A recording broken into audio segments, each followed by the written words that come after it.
welcome to Scene Sealers with Entertainment Weekly. To the audience, we are here with Kendrick Sampson. He is right now on Insecure. About how long this gonna take? We should be in there in 30 minutes. 30 minutes for 4 miles? Man, this is what I hate about LA. It take a long-ass time to get anywhere. Oh, we don't LA bash and the party live. How are you, Kendrick? Are you having a good day? I'm all right. Yeah, I'm all right. You know, I'm trying to get stuff done. It is a little overcast today, which, yes, you know, in LA is a good thing sometimes, you know. Or sometimes you wake up and, wow, it's the most freezing place I've ever lived in. Even though it's like 50 degrees. No, if it drops under 70 for me, it's freezing. Like, for me, I'm warm-blooded thoroughly. So I'm like, you know, I think that's right. I'm warm-blooded. But anyway, yeah. I love the heat. I can take extreme heat. When it comes to cold, I'm out. I'm out. Yeah. No, I definitely get that. Speaking of cold, were you in New York for the watch party last night, or did you just sort of see it? Okay. I was not. No, I didn't. What was it like seeing that reaction to the ending? Because we're just going to get into it. I was interested because I've only seen the reaction to the first part of the ending. The second part of the ending, I'm interested to see how people took it. Because there's like different perspectives that actually Issa gave me that made sense because the first thing you're thinking, I'm like, automatically you like, Nathan, come on, man, not again, you tripping, what you doing? And then you know, I had to actually start thinking about, like, I've been in that situation before. Oh no. Yeah, I've been in that situation before. It was actually hard to get through that scene without laughing. I ain't gonna lie. Like, that whole scene, I was like, just don't fuck up the scene. Just don't mess it up. And and I did my best, you know, to not laugh, you know, because that it just reminds me of like when it happened to me. Yeah, but I feel like playing to the honesty of the situation, like maybe a laugh would be disarming in that case. Like, yeah. I don't know. Yeah, but no, because like you already know when you laugh. Like I have a nervous laugh. I have a laugh. No, I don't even want to call it nervous. It's like when I'm exasperated, when I'm just done, I'm like, shh. And I'll like, you know, and I've done it in the middle of a argument, you know, with your mama or something like that. They don't go over too well. Oh, you think this is funny? You think this is funny? You know, and then you got a whole nother problem on your hands. Yeah. Are you already getting sort of messages in reaction to the second part, which is Nathan sort of making his escape again? Yeah, I mean, of course I've gotten some like, did you expect who he was and everything? And, I mean, you know, I think it's an interesting dynamic because you sit there and you watch him comfort her, right? Where, you know, some dudes would have had the wrong response automatically off bat, just like as soon as it happened, word vomit. Now it's escalated to a completely different problem. So kudos on that. But then he gets up and leaves, which, you know, I really want to ask people. I'm gonna post something and just be like, what would you do? Like, what do you feel? What do you feel when someone leaves in the middle of the night, and have you left right in the middle of the night? And what was the circumstance? Because there are circumstances where you're just sitting there like, yo, I don't even know what to do right now. Are the tears because of me? Am I like, am I making the situation worse by being here? Is she not ready? Like, is it time to go? Should I stay? You know, Definitely. Obviously, the ideal for the audience would be stay there in the morning, be there to comfort and be like, what's going on? But, you know, in the moment, you don't know what to do. Is that sort of the fun of being on the show? Because it is part of the appeal in watching it is that there are these like lightning rod topics and debate of like should the characters have done this, and sometimes it's admittedly toxic, like thinking that someone is their character. Of course, we feel for Yvonne with the heat Molly got last season. But also sometimes it is like, oh, this is cool to see the show be a conduit for this kind of debate. I don't know if that's how it feels. Yeah, I mean, every character, you know, Amanda was like, I'm not, you know, there's like, I am not wearing these costumes.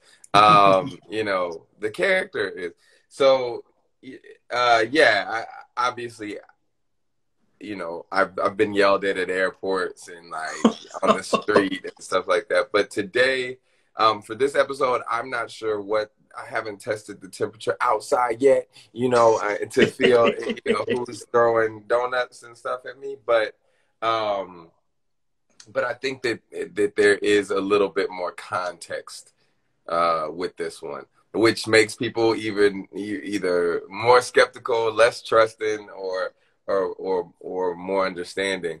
But yeah, I mean, I don't know. This one is a tough one for me. I'm usually pretty easy on like what I feel about Nathan's actions. I can pretty easily assess. This one is not so easy. I'm like, what would I do in this circumstance exactly? Yeah, no, it's But it's that great definitely thing not. where like each person would do something different and feel right about it. But in a more general sense, we saw you a little bit at the end. You're officially back on the show this season. How do you feel your return has been received? And this can be coming from you having all the way back to you popping up at the end of last season. Oh, okay. I mean, it's all been pretty positive. Most of the people saying bad things about me probably ain't tagging me. But for the most part, everybody's been excited because of the possibilities, right? You know, the thing is with them, when they are together, they're great. You know, when they're doing really well, right? The Yeah. best parts of both of them complement each other really well. I don't know what exactly people feel about this moment yet, but I do know that in general, what I've seen is people excited to just think about the possibility of if he has gotten better, right? If he has worked on himself, if he has been focused on improving and learning from the other situations that didn't go so well, then that's great. You know, he does have when they're together and they are their best selves, they are dynamite. They're great. They're, you know, generative and complimentary towards each other. They complete each other's, you know, opposite, you know, and so that's always good to see. But then, of course, you know, when it's toxic, you know. So, or I should have just at least say, you know, their communication hasn't been great in the past. Yeah. His communication hasn't been great in the past. So. How'd you find out that you'd be coming back? Like, did Issa and Prentice and everyone give you like a larger vision of what Nathan's arc was going to be this final season? Or was it more just like, hey, like if you want to come back, call times at 8 a.m. We'd love to see you here. Nah, I'm like looking at them like, did the comments freeze? I think. Oh, well, it's cool. We'll go to a Q&A part in a second. I get it. Let them freeze. No, Prentice and Issa gave me a yeah, they gave me an idea of where it was gonna go. It changed a few times though. Yeah, it changed. So Interesting. while I was more prepared than usual, I also was rolling with the punches because yeah, there were a lot of interesting changes. Hmm. Nice. I think that is a good moment to just do an example of a Q&A question. So let's see here. Wow. All right. You know what? Some of these are, y'all are filthy. You know what? Okay. Let's do one that's I think this is fine. I didn't read the full one. Let's hope there's not a twist at the end. Okay, it says from Zulvik, what was your biggest challenge playing Nathan, and also what aspects in your life do you relate to Nathan? Okay, that is one of the cleaner questions that we got. That doesn't surprise me. Me and Nathan are both from Houston. Mm-hmm. I actually can cut hair. I haven't ever actually thought about Nice. that. I can cut hair. I ain't no Can you barber. braid But yet? Can you braid yet? That's can the I question. braid? No, no. I can do like little, like the regular ones, but I can't do cornrows and stuff like that. Yeah. And but I used to fade myself, Oh, and so nice. yeah. But no, I'm not a barber. And we've had very similar conversations. We don't. There's one thing he don't like guacamole, and that's a weird thing for me. But everything else, I mean, Would you say that was a challenge as well in playing Nathan? That you had to is not refrain liking from the guacamole. guacamole? Yeah, that Yeah. was a little. I had to pull them to the side and just get in the same page. Like, okay, so why doesn't he like guacamole? No, the only thing I know for sure is very different is our communication style. While I'm like, when it comes to with conflict, I'm like, to an annoying degree, I'm like, let's solve this right now. Mhm. I'm solution oriented to an extreme degree. Like, no, we're about to talk about this right now. Let's talk about it Yeah. right now. Let's get it done, so we don't have to deal with it later, and so that it doesn't get worse. I've always been like that. Even when I was in school, I would call my mom if I got in trouble first. I made Mhm. sure I would sneak off, and call her before I ever made it to the office, which was a lot. So so yeah, we're very different. He's more um, of someone who avoids that conflict and wants to get his mind straight. But I also do not have a bipolar diagnosis, right? And Mhm. so I'm not judging him in any way. There's a lot of people that deal with that have this extreme anxiety or chemical imbalance that is offset whenever Mhm. conflict comes, and they're like, oh, the solution is over here. Let me get up out of here for a second. And it is what it is. That's how some people handle it, but I'm completely opposite. Yeah. Though, has that been sort of the highlight of being on the show, or sort of one of the most, or one of the best parts of being on it, that you were kind of the character that allowed the show to explore mental health in the Black community, especially with Black men? And do you feel like that's something that a lot of people come up to you about, like sort of being like, oh, that part meant so much to me? Yeah, of course. Yeah. Well, one, it's an honor to play somebody from my hometown, right? I Mm. think that's dope.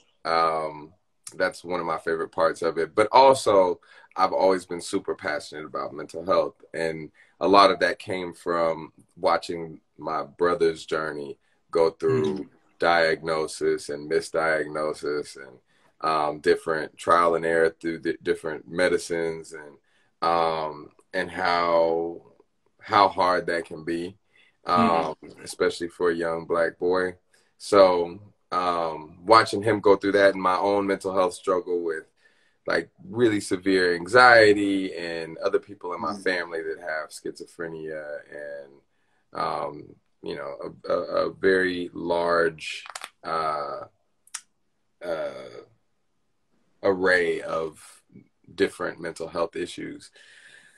So that was really special. I think, you know, especially the fact that they do their best to portray this man going through his life exploring a new city, right? Nathan just exploring a new city, but that's so triggering. Like, that's one of the most stressful things you could do. You know, my old therapist used to say the most stressful things are death, experiencing a death in the family, financial troubles, health troubles, and moving, and breakups. And that he said it's because your brain processes those things as death, right? Like you're a death of an old life, and now I'm in a new city. Death of an old relationship, now I'm in, you know. And so, you know, I that's kind of how I look at him is, you know, and I also went through that being from Houston and moving to Cali. It's the same thing. So I have a lot of empathy for him, and it was an honor to play that and really honor people from Houston. And I already knew that if I didn't get it right, I was going to hear a bunch of shit. You know, I was going to be, you know. Oh my gosh. For the sake of time, I'm going to jump to $1 million question before we get to more fan questions. And I want to ask, do you want to see Issa and Nathan end up together? Do you think that should happen? Do I want to see them end up together? Yeah, I do. Yeah, of course. Yeah. Because you mentioned when they're good. Like, why do you think they're good together? Because you said when they're together, it's good. When they're not together, when they're like the best versions of themselves. When Issa's really looking to get to a new level in her career. You know, he's the best encourager, right? When he's going through whatever he's going through, you know, she's also, as you can see, she's like helping him put this event together during the thing. And so there's just, I think that there's really great humor between them, chemistry, and they encourage each other. So when I see the best version of themselves, complimenting each other, then I'm like, yeah, I'm rooting for them. I'm like, yeah, let's do it. When I see them other parts, I'm like, listen, this is why I'm not in a relationship myself. As Kendrick Sampson, I am not in no relationship because I see things like Nathan and Issa, or even Lawrence and Issa, and I'm like, okay, I'm out. You know, like, I'll take my time. Find it. You know what I'm saying? No, yeah. I think it was, I mean, in my personal experience watching the show, I feel like the end of last season set up Issa and Lawrence so much that that's sort of like what my end game was. And now, having watched the first 2 episodes, it's like, oh wait, Nathan is still an option that's on the table. So I do want to see more of this. But let's get to some fan questions. Okay, look, a lot of love for the Ferris wheel scene. Just going to say that. Was that scene your favorite to film? I'll ask that. You know what? Why not? Was the Ferris wheel scene my favorite to film?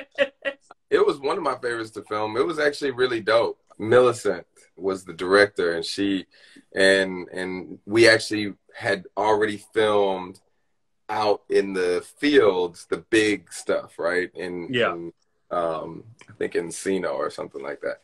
And then we filmed that on a stage, on a green screen, which I thought was really dope. I was like, how's that going to turn out? I was like, that's not going to look right. And it actually looked really great.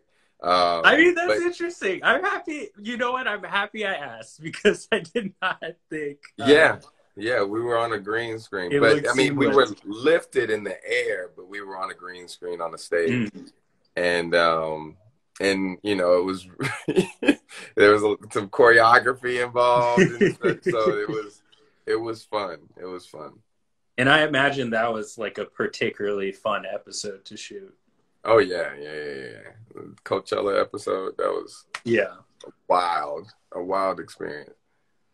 We'll go with this one because it's one of the top ones. What is characteristics you look for in a woman? What are characteristics I look for in a woman? Funny. Um, our music taste has to complement each other. That's good. That's a good thing to bring up. That makes a lot of sense. Yeah, I just realized how important that is to me in the past couple years.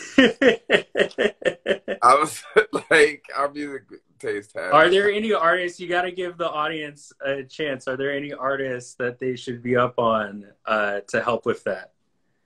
Make the music taste align. I love jazz. I love, I don't know. I mean, there's a bunch of them. Alex Isley, Jasmine Sullivan. I love Kali Uchis. I love there's a bunch of Mona Leo and Maxo Oh, Cream. yeah. Maxo Cream and like a bunch of what is it? R&B Bloodbath. There's like a bunch of Houston rappers that are and artists that are really dope. Toby Nwigwe. Yeah. Nice. There was a good one. Let's see. So Allie says, what do you want people to take away from Insecure in your character? Kind of a loaded one, but final season. Yeah, I'm like, I think it's just the same thing as, it's kind of like the theme of the show for me. When I love watching this show because our insecurities lie in the gray areas of life, right? So we're insecure in in what we're uncertain about, and I think that's a wonderful place for a show to live, especially a show about Black characters, where Black folks are usually portrayed as superhuman, like we've done so much and achieved such a high that they have to tell our stories. We have to be a hidden figure or like, some iconic, figure in history to earn the right for our stories to be told. Meanwhile, there's like a bunch of mediocre white stories being told all the time, right? Just mediocre white people. I just woke up today. Let's tell your story. So, or Black folks are subhuman, where they're criminalized, demonized. And this show, what's so special about it is it lives in that gray area where we just get to be human. Where we get to be flawed, where, Issa might wake up one morning and make the best decision of her life, and in the same breath, the worst decision. And that's just what we do. And I think that's really beautiful. There's some revolution in that. Nice. And then I'm going to end on this one. What other roles are next for you? Any projects coming up that you're excited about? Oh, and I guess I want to add that as a young for Black men walking around and having communication issues, that I hope that they can see certain aspects of Nathan and how and just know that it's just another aspect of life. Because usually when they portray mental health in Hollywood, as with anything else, because Hollywood is hyper-capitalism, right? They're trying to sensationalize it. They try to make it, oh, that's why he's a stalker. Oh, that's why he went to jail, because he's so violent and crazy. And that's usually how we see mental health. But I love, and I hope that Black men take away from it, that not only is it something everyone goes through, they have some sort of mental health struggle, especially Black men growing up in this country with all the oppression that we're targeted with, and that it's something that we can navigate with the right community, with the right help, with the right vulnerability, that we can, navigate it just like anybody else, you know, relationships, jobs, and such, and leads to a better conversation about how to support people in relationships and romance, or just choose not to, but still support them in other ways as friends, or, you know, job support for folks with mental health issues and such. So anyway, that's a big one. And Yeah. you asked me, what was the last thing you asked me? Oh, do you have any more projects coming up that you're excited about? I have a lot of projects coming up that I'm excited about, and I hope I can tell y'all about them soon. Right now, I think the most exciting thing that I can talk about is Build Power and everything we're doing at our nonprofit, Build Power, and we've been staffing up. We got 5 full-time employees now, and we're doing just incredible liberation work. And then I'm building up a production company. So, you know, those are the most exciting things that I can talk about. Nice. Well, it was a pleasure speaking to you. Again, this was Kendrick Sampson on Scene Stealers. To see more of him, Insecure. Okay, it's 10 p.m., right? 10 p.m., yeah. Insecure, season 5.